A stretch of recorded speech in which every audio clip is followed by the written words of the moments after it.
आज मकर संक्रांत. सूर्याचा मकर राशीत प्रवेश होतो आणि उत्तरायण सुरू होतं. तो दिवस मकर संक्रांतीचा असतो. हा कालावधी थंडीचा असतो. अशा वेळी शरीरात उष्णता निर्माण करण्यासाठी तीळ, गूळ अशा उष्ण पदार्थांचं सेवन केलं जातं. तर भारतीय कृषी संस्कृतीचं महत्त्व देखील या सणातून स्पष्ट होतं. मकर संक्रांतीनिमित्त आज अनेकांनी एकमेकांना तिळगुळ देऊन शुभेच्छा दिल्या. तर दुसरीकडे संक्रांतीनिमित्त तिळगुळ, तिळवडी, रेवडी, लाडू असे स्टॉल शहरात ठिकठिकाणी उभारले होते. शिवाय संक्रांतीला काळ्या रंगातील पोशाख परिधान केले जातात. त्यामुळं कापड बाजारात काळ्या साड्या, काळे ड्रेस, शर्ट यांची मोठी व्हरायटी दिसून आली.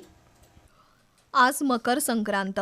या काळात रब्बी पिकांची कापणी सुरू होते आणि नवधान्य घरात येतं. दुसरीकडे संक्रांत याचा अर्थ संक्रमण किंवा प्रवास.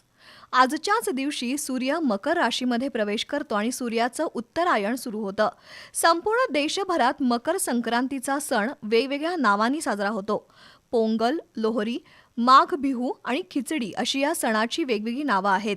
महाराष्ट्रात मकर संक्रांतीला प्रामुख्यानं तिळगुळ वाटप केलं जातं. थंडीच्या दिवसात शरीरात उष्णता निर्माण व्हावी हा त्यामागचा शास्त्रीय हेतू आहे. तर तिळगुळ घ्या, गोड बोला अशा शब्दातून एकमेकांवर शुभेच्छांचा वर्षाव करत नात्यातील कटुता किंवा वैर संपवण्याचा हा दिवस आहे. आज दिवसभर अनेकांनी तिळगुळाची देवाणघेवाण करून संक्रांत साजरी केली. तर सकाळपासूनच सोशल मीडियावर संक्रांतीच्या शुभेच्छांचा पाऊस पडत होता. त्यामुळे मोबाईल सुद्धा आज गोड झाला होता.